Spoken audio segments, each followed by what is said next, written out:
White sari, Yashraj films, chiffon saris, net saris, white colour हा हिरोईन्सपासून कधीही वेगळा झालेला नाही आहे. मग ते कुठलंही शतक असो, म्हणजे लेट 70s असो, 80s असो, 90s असो, आय थिंक ही एक गोष्ट आहे जी हिरोईन्सपासून कधी वेगळी झालेली नाही आहे आणि म्हणून मी हा वेश परिधान केलेला आहे. मला माहिती होतं इथे बहुतेक होतील ते हिरो होऊनच येतील आणि मी मुद्दामून राजशेखर होण्याचा प्रयत्न केला, कारण मला ते भयंकर आवडायचे. त्यांचे रांगाडं व्यक्तिमत्व, त्यांचे डोळे, थोडी स्टाईल जी होती ती, व्हॉईस, मला ते भयंकर आवडायचे. उगाच मला ते मामासारखी माहिती दिसायची, त्यामुळे मला ते आवडायचे. मुलींच्या हेअरस्टाईलमध्ये खूप एक महत्त्वाचा पायंडा पाडणाऱ्या साधनाजी, त्यांनी साधना कट फार प्रचलित केला होता. आजही तो साधना कट म्हणून ओळखला जातो. त्यामुळे साधना कट मी म्हणजे तसे केस स्टाईल करावेत. आणि दुसरं म्हणजे मला मुमताजजी खूप आवडतात.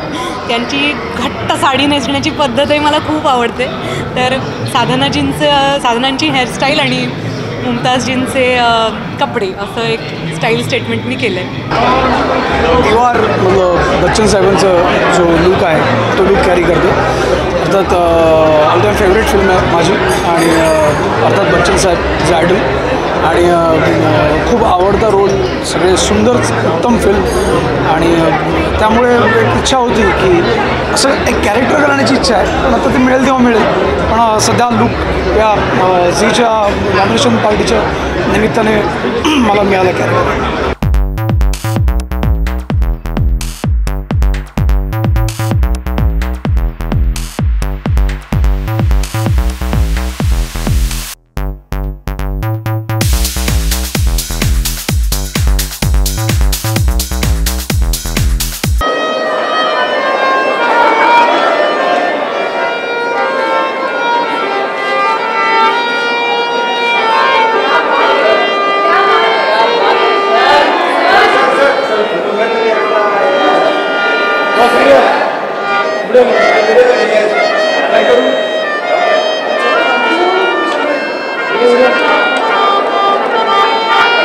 वीडियो